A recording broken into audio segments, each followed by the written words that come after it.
Startuprad.io, your podcast and YouTube blog covering the German startup scene with news, interviews, and live events. Hello and welcome everybody. This is Joe from Startuprad.io, your startup podcast and YouTube blog from Germany, bringing you another interview in Startuprad.io. But this time we don't have a guest who has a big relation to Germany. But we do have Yvette here, a VC based, as I just learned, on the outskirts of New York City. Hey, how you doing? Hi, how are you? Good to be here. Thank you so much for inviting me. It's a pleasure to have you here. Before we get into what you did, and there's a lot of interesting stuff you did and what we can talk about, I would like to put the interview in perspective, because a lot of German, Austrian, Swiss-based startups, tech startups, they need to look abroad when they want to raise serious money, Series A, Series B stage around that. So that's why we thought today we do an interview with an US-based investor and get your perspective from the outside in. What is interesting in this industry? What is not interesting? And the view how you can approach investors like you. Happy to talk about it. Yes, but first, let me introduce you a little bit, because you are very interesting. You received numerous industry awards. I have to look it up because there are a lot. 2020 Lifetime Achievement Emmy for Engineering and Technology, National Cable and Television Association Vanguard Award for Leadership in Science and Technology, named Industry Pioneer, an Emmy for your work in video on demand at Sea Change, named an Industry Wonder Woman, named one of the 11 most influential women in television industry, and consistently being ranked as one of the top 100 industry executives. And when I read this, I had two observations, because first, what completely astonished me is you have 2 degrees in mathematics, no production, no filming, no camera. How did you end up in the more or less video on demand TV industry? And of course, you're a mathematician. Can you tell us a good math joke? By default, when you're a mathematician, you have to have no sense of humor. They don't allow us to be able to tell jokes. It's one of the requirements before we graduate. We're very dry. So, but what I will say is that I'm very much a deep technologist. I was working on AI long before it was cool recently, a very, very long time, back when we had to do our own algorithms and we didn't have all the amazing AI tool sets that exist today to make it so easy, low code, no code. But I went into the television industry. I was working as a serious mathematician doing pattern recognition algorithms for the Department of Defense, and I heard that we were trying to go to get digital signals and lay fiber, and I thought, well, that's all mathematics to figure out how to get digital signals through fiber. And so that's what led me to the television industry. And I am very proud of having a Lifetime Achievement Emmy, which is usually people think of for actors and actresses, but mine is truly for television engineering and technology development. So streaming, DVD, app store, many things that everybody uses today that I'm quite proud of having a piece of the development of.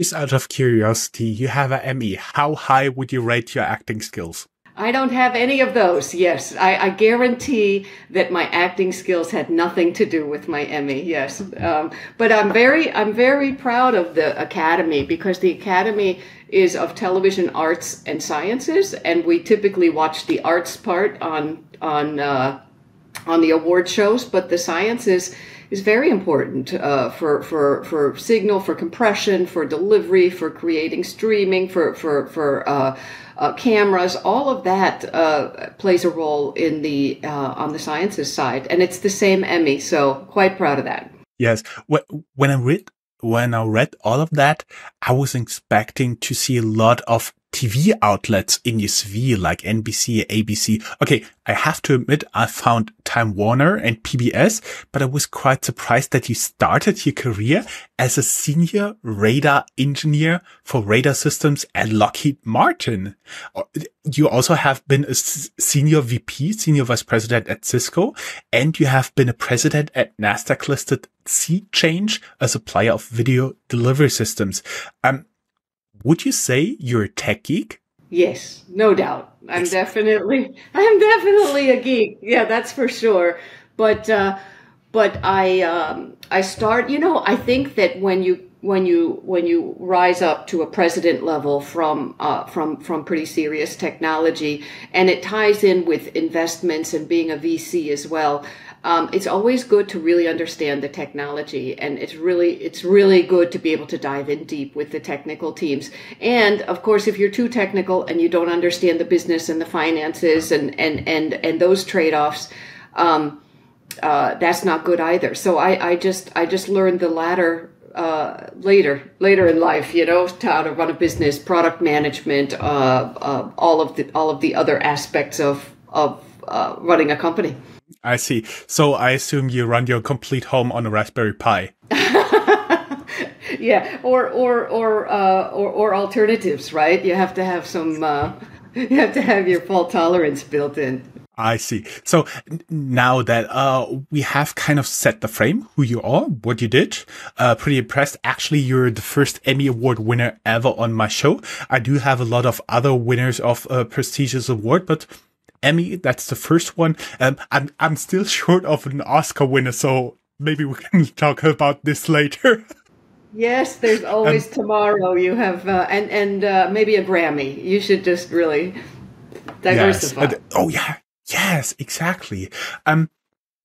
You're here because you're an US-based investor and you already have an investment here in Germany. It's called Deep Drone. It's in Kassel in the state of Hessen in the north. A little bit off the beaten path, but I do believe they are making some pretty cool stuff there. Can you talk just a tiny bit about what they are doing? So D-Drone is an anti-drone company. Very, very interesting. When we talk about drones, we think about this kind of drone or that kind of drone. We don't tend to think about the drone threat. And so what D-Drone is,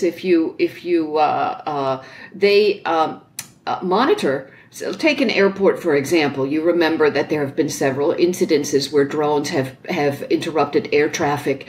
An airport can see drone activity in the area. They can actually triangulate the drone source. In defense cases, you could actually take action on the drone, right? So the need for drone realization, understanding, using artificial intelligence to do things like this triangulation. Very, very interesting company as an anti-drone company. So they are based in Kassel and very, very, very interesting technology. So we can already tell you are interested in deep tech and green tech. Do you see a future for the German and overall European startup scene in this direction?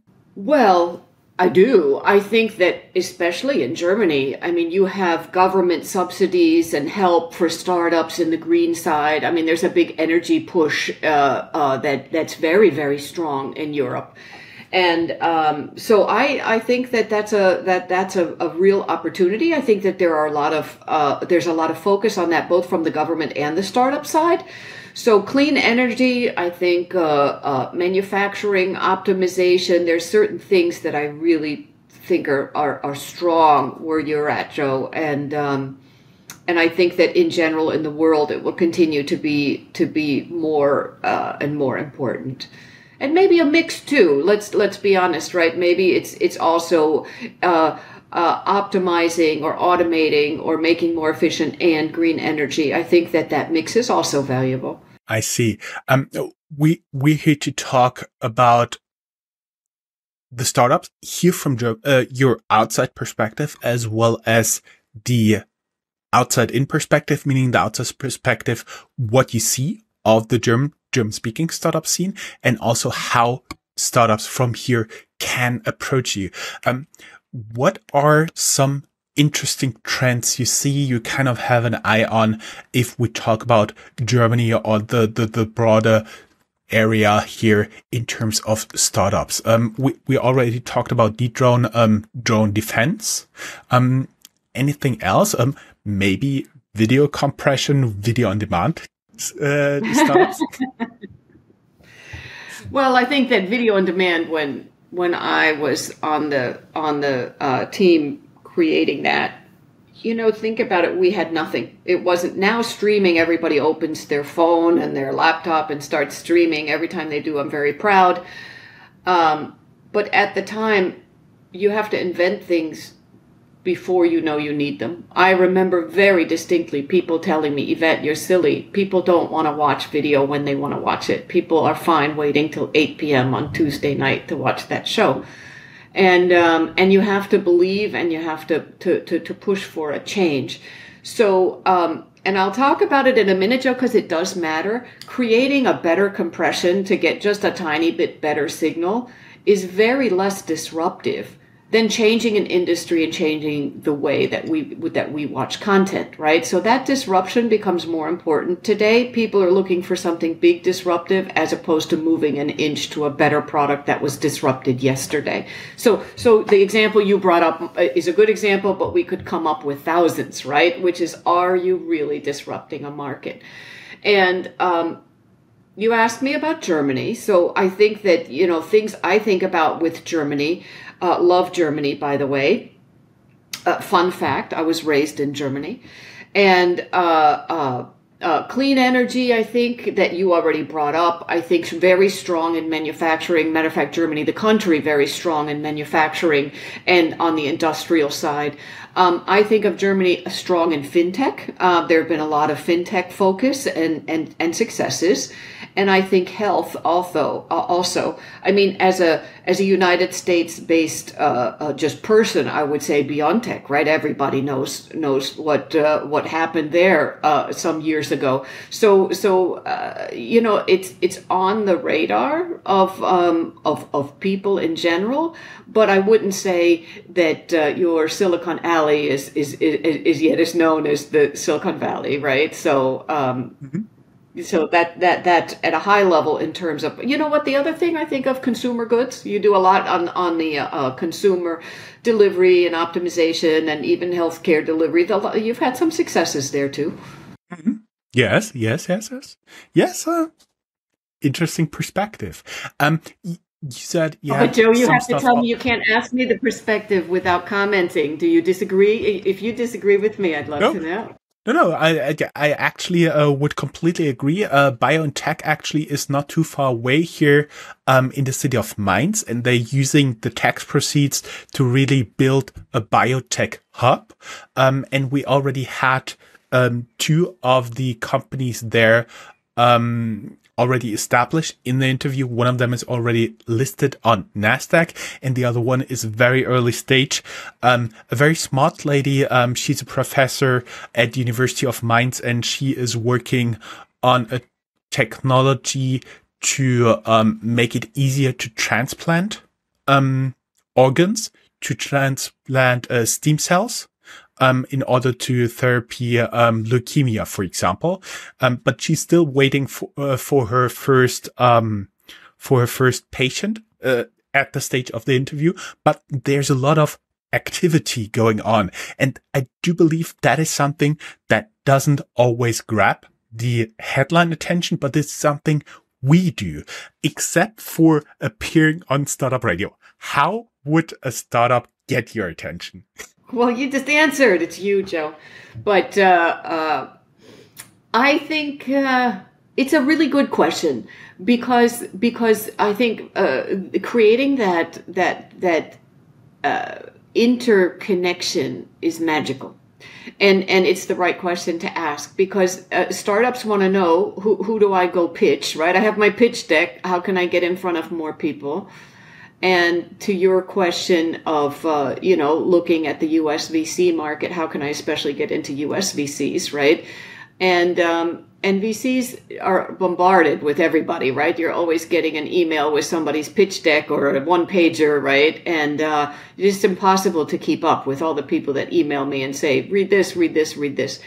So I think that the magic, I'm going to give you the answer in a different form, which is instead of just trying to crowdsource or trying to just say, I'm throwing it out there and seeing what will stick, it's creating meaningful relationships. It's the same as your customer base. How do I find customers? I have a great product. Why won't everybody buy it? Because you have to create meaningful relationships. And so you should look at your VC community the way that you look at your sales community. It's a network. It's something that you invest in long term. It's something you invest in before you need funding. Funding is hard. It's become more and more difficult in the US as well as Germany, worldwide. It's been a very difficult last year. And so being at all of the being at the events, it's not something about where can I send my deck to or how can I get the right introduction when I need it. It's about creating long-term relationships with VCs at VC events, being in the communities. I think that take Germany, for example, and I'll take a couple of companies that I'm close with, like Siemens, right? And Siemens is very caring about the startup community, and they reach out to the startup community. But go one step further, have relationships with your companies. By the way, many companies have VC arms, right? They do here, right? And they do there. So it's not just investing in them.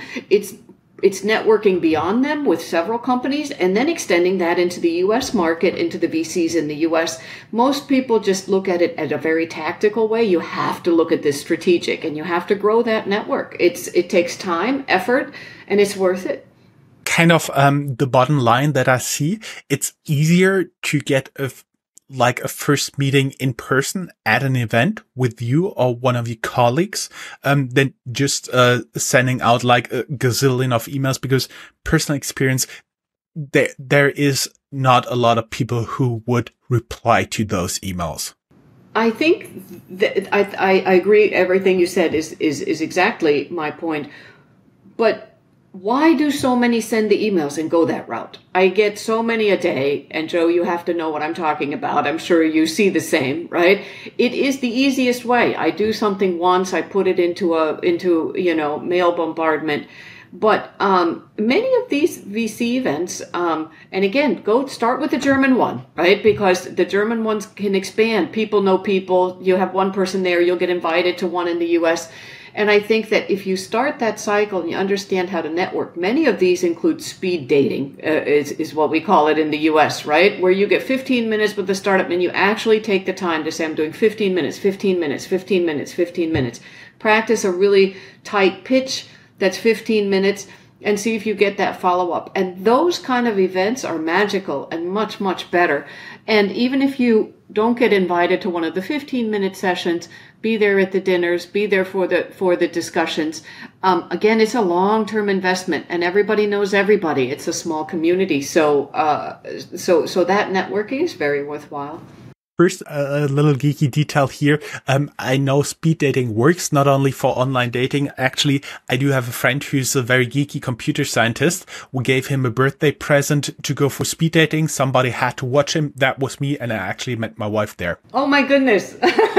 Congratulations on that too. Well, this would be VC startup speed dating, and let's assume it's the same. Exactly. But for me personally, it would be also interesting to find the right events, because as we talked about the emails, like there are a million emails, there are a million events. How would I find the right ones, the interesting ones? Right. And so I have my favorite, you have your favorite, which we won't share, but I think that you have to get into the right area first, right? It's the same as networking. It's the same as sales. You get as close as you can and you leverage that network to get to the next step. So I would say, let's say, for example, you're very tight with a good venture group in Germany. You start with that venture group and go to those events, and you really look at the attendee list and you see who's there that's in the group that you'd like to be invited to. And then you go talk to those people and see if you can get invited to that group the next time. Let's say you're not in that venture circle in Germany, but let's say you have a good customer circle. Ask to be introduced to your customers' venture arms and go to their events, right? Because they have the right people. Again, it's a small community, and it's truly worthwhile to network in that community. The job of a CEO is hard, right? Because you're trying to sell. You're focused on your technology. You need to find the right product market fit. You're focused on marketing, and you need to focus on your investments. You need to be looking at your prior rounds always, as opposed to, don't look at it just 6 months in advance. You should be close with that industry. So it's something to add to your day-to-day job for sure. And when you attend those events, is it more important to have, I already know the answer, but I want to have it again from you. Is it more important to have 70 pages of pitch deck with you, a one pager, or a business card, or both? I think that now you just do an electronic LinkedIn connect, so no business card. And I think that you want to capture somebody's interest. So the biggest thing is what you can say with your words. You don't need a deck. One pager to leave somebody with is fine, but it's all about the story. Have your story well and crisp. Joe, if I can just pivot for a second about that story, right? Because the key is what makes a VC interested. Forget US or if you're in India or if you're in Germany. Why do I like you, right? And for us, our criteria, and I think for most VCs, the very first thing is the people, right? I'm a serial entrepreneur. I have this many unicorns in my past, right? Or it's a first time and I just finished sending out 50,000 emails and they didn't work. So that's my first pitch to you and I'm not succinct.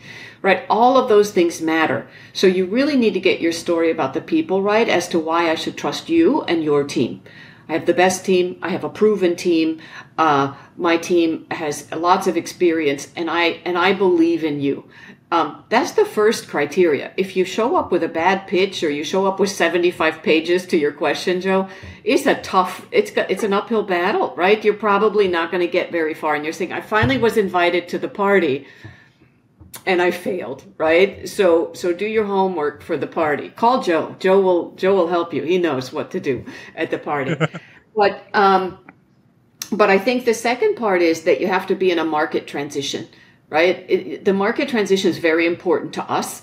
So I say that because you said earlier, better compression for video versus inventing streaming. Inventing streaming changed the world. Better compression, I don't know if people care. I don't know what people would pay. Are you going to pay more for your streaming every month because it's a better compression? Maybe, maybe not, right? It's difficult. Somebody every day comes up to me to say, I'm going to make streaming better because I have a better user interface, because I have a better compression, because I have a better this. I have technology to share videos, to do video parties. There are so many things to make it one step better, but is it disruptive enough like the first invention was, right?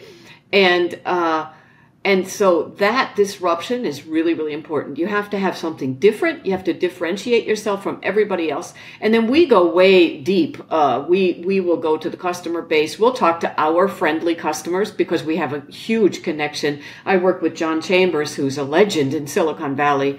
And we use our own connections to say, is this a right market fit, product market fit? Would you buy this?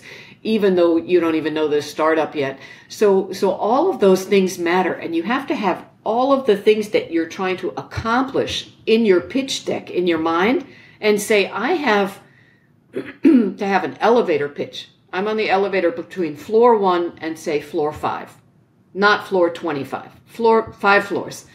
Do I have a pitch short enough to answer those questions? I'm super the best team. I have a disruptive technology for a market transition that's going to rock your world. 5 stories. So you got to practice that. Then you've got to do the 15-minute pitch.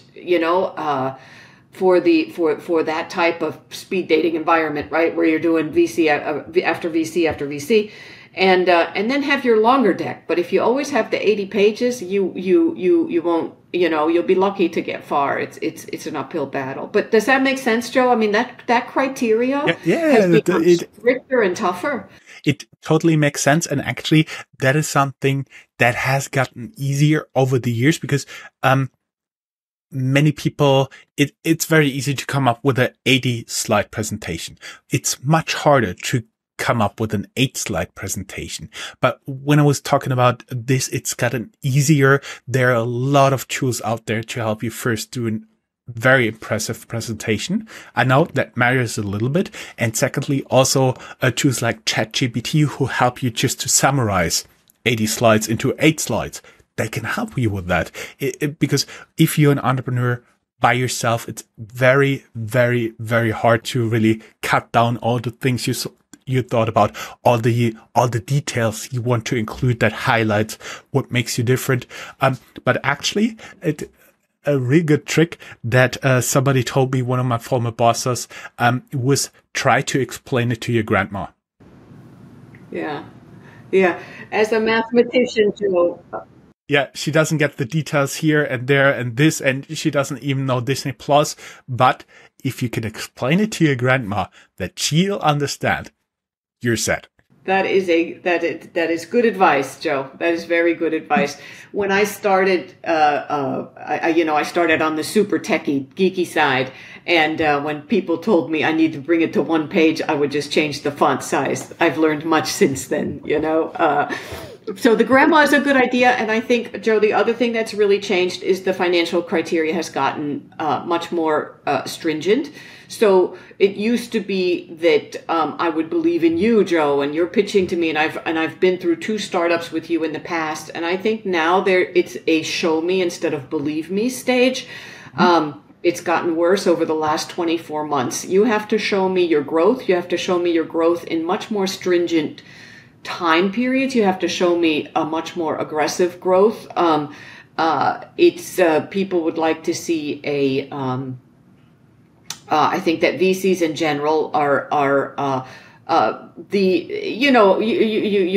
right? The growth is different for different size of revenue, but again that criteria gets stricter and stricter, and so I think really focusing on the financials in addition to the grandmother story is very important, because a lot of pitches to me focus on how cool my technology is. And then I talk about the money and they say, well, Yvette, you're going to help me with that. And I just think, wow, if you don't have that ready and you don't understand that, that's a big miss, especially on early seed. Mm-hmm. And also what I've experienced in my life is a lot of the people who have like the technical details and all the stuff, the product hammered out, they completely believe you just need 1, 2, 3 million. You throw them into marketing. The marketing guys will do something with it and then you're good.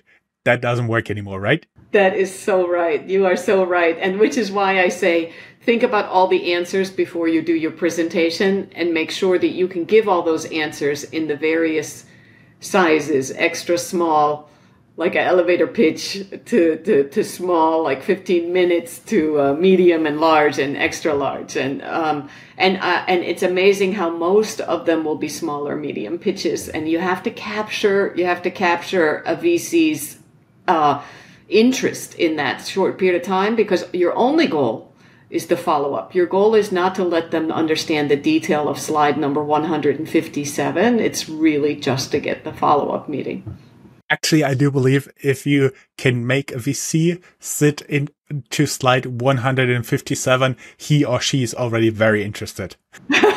This is true. I don't know if I've ever seen that though, Joe. Have you? 157, that's a lot. You gave me a very, very new way to think about the pitches. So you have XS, it's like the one pager. You have the S pitch, the M pitch, and maybe somewhere there's the XL pitch, but basically you just use it as, in German we would say Sammelsurium, as a collection of slides that you can throw together to make shorter pitches. Yes, that's right. And not just the sizes, but but know what your goal is of the meeting, because many people think I'm looking for that technical depth. I need to get that into your head about how amazing my solution is. And that should not be your goal, right? So when we look at things, I gave you that criteria, the people, the market transition, the total disruption as to why you're going to be successful, and how am I going to make money, and how long is it going to take, right? So you have to look at it from my perspective and give that and think of that as you create those sized decks. Also, for me, many people, when they start out in the startup scene, like the very first month of fundraising, they believe they have, like, as we talked about, a very long, extensive pitch deck. They have one scheduled appointment with the VC, and at the end of the pitch, the VC will get out his checkbook and write a check.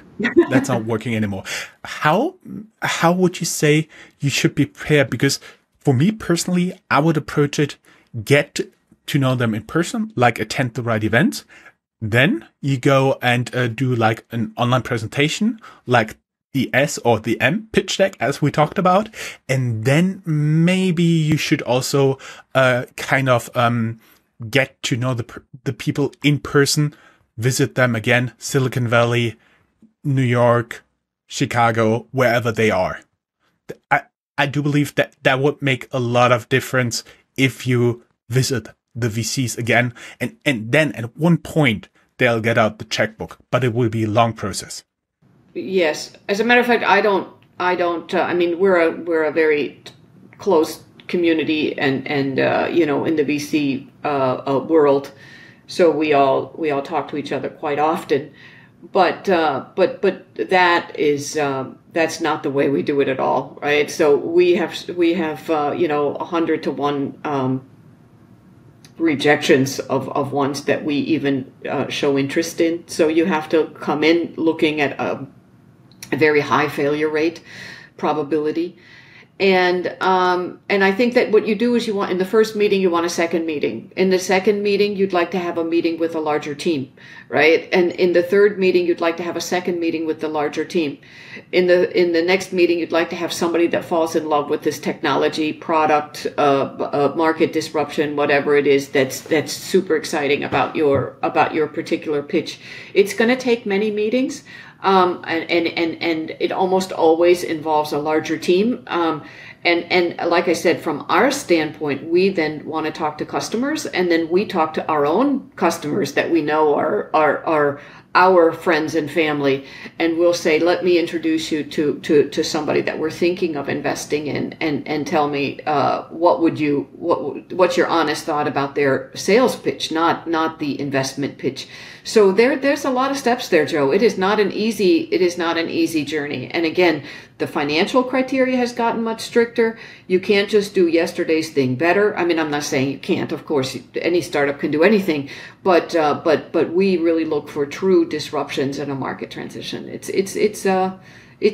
been a difficult market. And then if you want to go outside of Germany and say, I would like to have that US, you have to do all the same things in the US VC environment. Mm-hmm. Yes, exactly.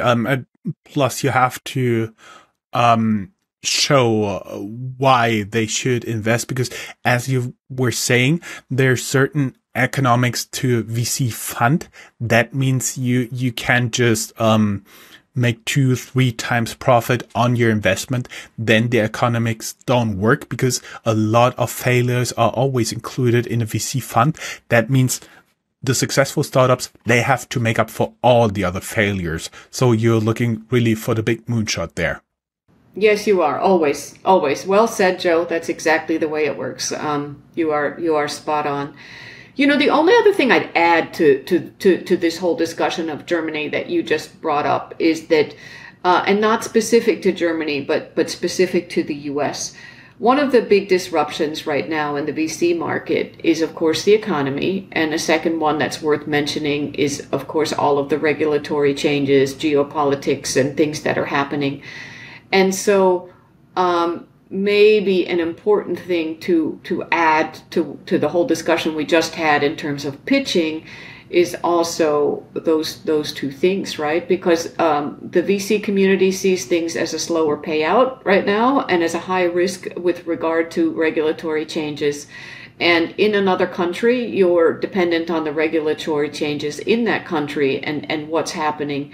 And so much with the geopolitics, with artificial intelligence, with the ongoing privacy considerations and trust, and it's just seemingly never ending as to how regulatory changes are being implemented. So I would add that to a level of complexity for a cross-country investment, because you're making an investment not just in the technology, but in all of that as well.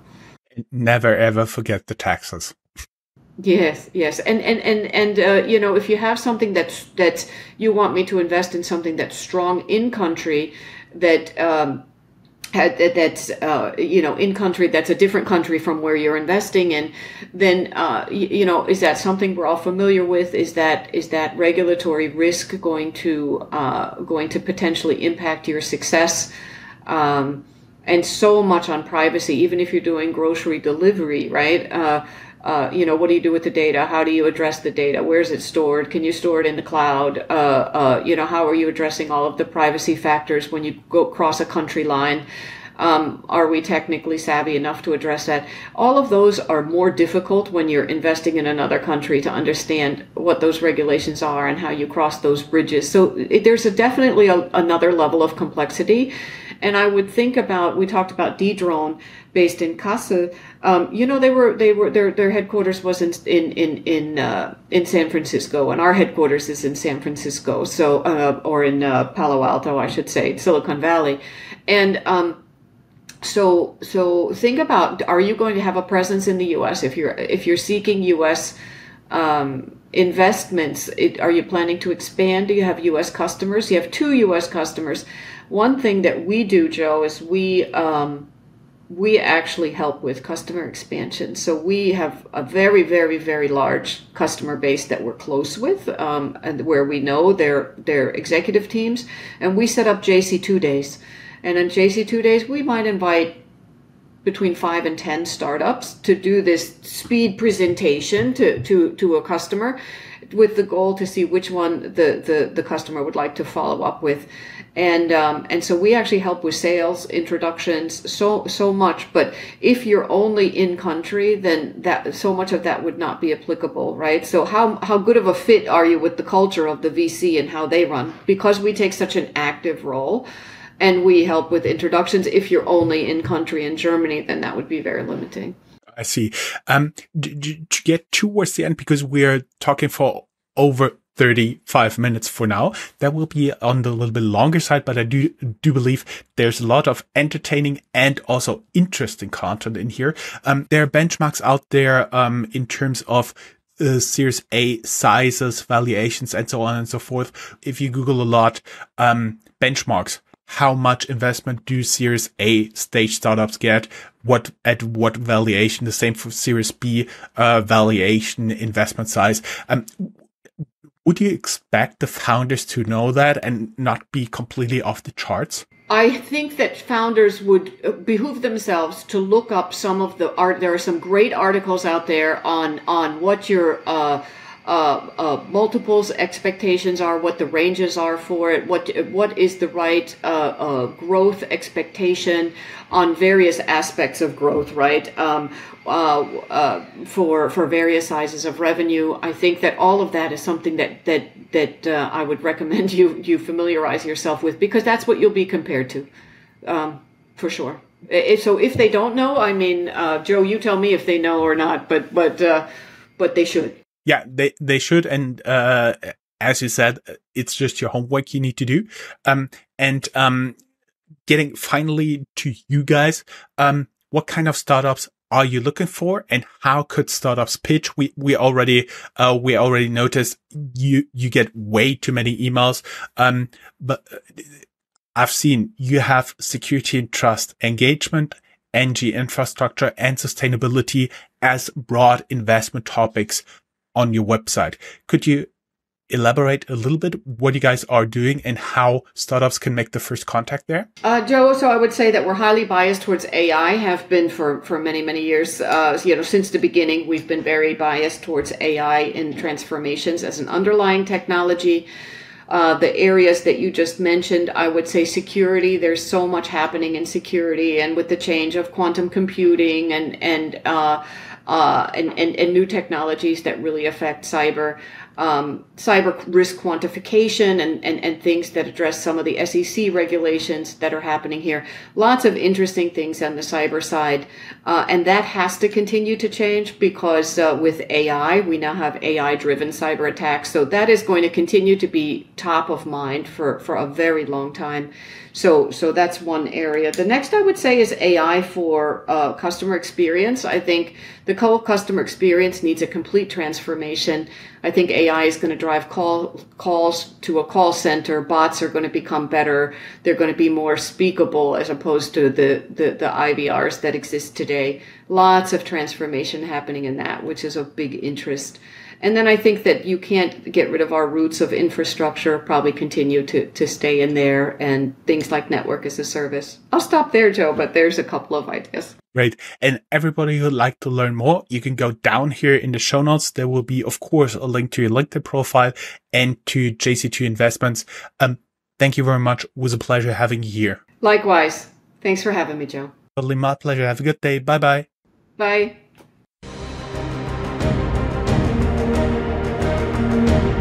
That's all, folks. Find more news, streams, events, and interviews at www.startuprad.io. Remember, sharing is caring.